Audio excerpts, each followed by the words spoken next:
Bethesda is continuing to drop exciting new info about Starfield since its 45-minute direct presentation in June. So I'm going to break down all the new info for you that's been recently released in developer interviews, podcasts, and articles over the last month. And let's start with the 1,000 planets confirmed to be in the game by Todd Howard, the game director, who did state that the majority of them being procedurally generated with several specific handcrafted locations. An example of one of those being the city of New Atlantis, which is the capital of the United Colonies. Now, he did go on to say to Kinda Funny Games that 10% of these procedural planets will contain life on them, but also wanted to address the concern of this planet generation mechanic in the game by stating that you don't want to generate too many planets or abandoned bases on those planets because it's going to start to feel a little bit too gamey. So to prevent that, the team have dialed in this procedural generation coding pretty well, which is really encouraging to hear, actually, especially when they have confirmed that the artists have drawn hundreds of planets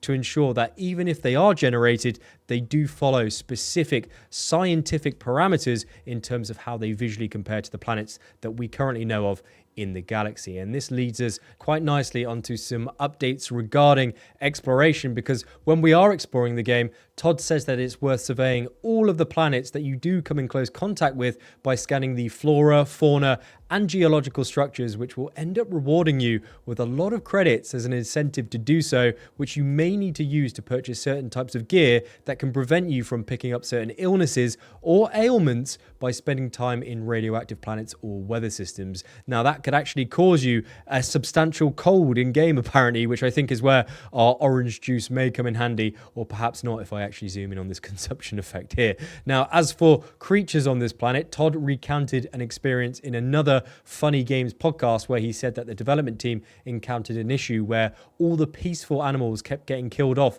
by the predators on the same planets, which they ended up sorting out, which has now resulted in a balanced ecosystem across all planets that do have life. Now, these predators will attack us if provoked, and if we can't kill them, we'll need to use our boost pack to escape. As Todd confirmed, there's no land vehicles in this game, but just the boost pack, which you can upgrade, with Todd going on to say that it is very special and almost feels like you're flying when you do get it to that max upgrade level. But speaking of flying, spaceships in this game are a standout highlight for me personally already, and that's because they can either be created, purchased, sold, or stolen. And if you do steal a spaceship, you'll need to officially register it at a city planet, kind of like a space tax, so you can then add new upgrades to it, and that will set you back a lot of credits, Todd says, as this is a way of keeping the game economy from spiraling out of control. Incidentally, smuggling illegal cargo between systems and planets in this game is possible, where Todd did elaborate on this in the same podcast by stating that if you do decide to head down the smuggler's route, you should try and see what happens when your ship gets scanned into the New Atlantis city planet with hidden contraband on your ship, which I will 100% be doing as soon as I jump into this game, because being a spacefaring Jack Sparrow pirate sounds like great fun, and I'm all for it. But as for ship customization, though, Todd did mention that it's an incredibly deep system which is designed for late game, as it's a very long and costly process. So don't expect to jump into it straight away as soon as you boot up this game. Now, if you are enjoying the video so far, please do leave a very swift like down below. It really does help support me, so thank you very much. And good news, I'm running a Starfield game giveaway. You just need to be a subscriber of the channel to enter, and I'll pop the link in the pinned comments. So best of luck to you. Now, let's say that we do have the credits and have progressed through the game far enough to be able to partake in a lot of these lock systems. Well, at that point, we will have the 23 ship customization options available for us to poke around with. And let's go through a few new standout confirmations from Todd here. The first being the ability to change the color of absolutely everything, as well as changing the look of the shield generators to protect you from space enemies, and the cargo hold that dictates how much stuff your ship can carry. Now, the cockpit is, of course, the driving rig that can hold 2 crew members with their skills and traits enhancing the flight experience, with the bay being an area that can be used for crafting inside the ship on the go. Now, the engines are also completely customizable, which will work in tandem with the fuel tanks that store helium-3 that enables the gravity drive, allowing us to space jump to different locations around the galaxy, with bigger engines meaning the further that we can travel. Additionally, we can improve the habitat modules on our ship, which allows more room room for new crew members that can contribute to our ship's commercial ecosystem, as well as the landing dock, which we'll need to upgrade if we want to land on hostile planets, which is a great segue onto Outposts, which Todd describes as the biggest economic generators for players in the game, with it being a deep and complicated system on par with the shipbuilding mechanic they've created. It requires an immense amount of resources to get these outposts functioning, with each outpost varying depending upon your goal or what you want to do with it. With Todd giving us an example here by saying that if you want to connect your two outposts on two completely different planets, so you can kind of set up a automated cargo trade route, you're going to need to maximize your character skills before that becomes available to you, so you have the knowledge to get it to function. So again, it's not an early game unlock, with the game rewarding you with these features the longer that you play. And while we're on the topic of skills, let's go over some more new info from Todd on that, because he said in another interview with IGN recently that skills are designed to be flexible to the player and not strict when it comes to the 5 different skill trees available in Starfield specifically, with Todd giving us another example here by stating that we could focus on the tech tree specifically and spend our points in a variety of different skills in this tech tree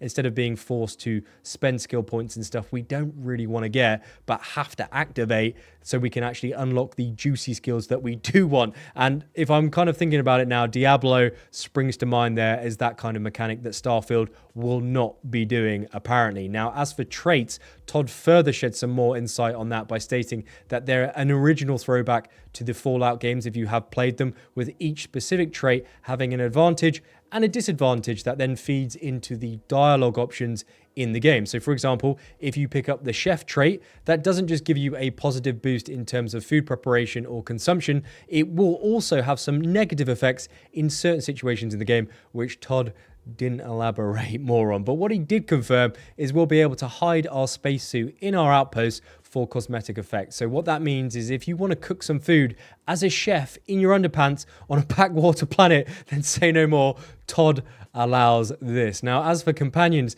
the developers have confirmed that they will have a lot of depth to them, where we'll be able to play Starfield solo if we don't want the hassle of recruiting companions. But if we do want to recruit them to our crew, we will gain access to their traits and skills that will benefit us in many areas long term, such as a scientist to increase the output of one of our outposts. Todd also elaborated on this mechanic in the Funny Games interview by stating that the 4 Constellation members are the only companions in the game that each have a full quest line that also supports romance options. But let's say you grow tired of the companions you do decide to recruit. You can then reassign them off your ship to another one you own, or leave them indefinitely at an outpost so you don't encounter them again. Pretty brutal. Additionally, we did pick up confirmation that if we want to, we can hire purely robotic companions alongside Vasco, so the option for a cyborg controlled fleet does seem possible. Now, as for quests and side quests, what I found really encouraging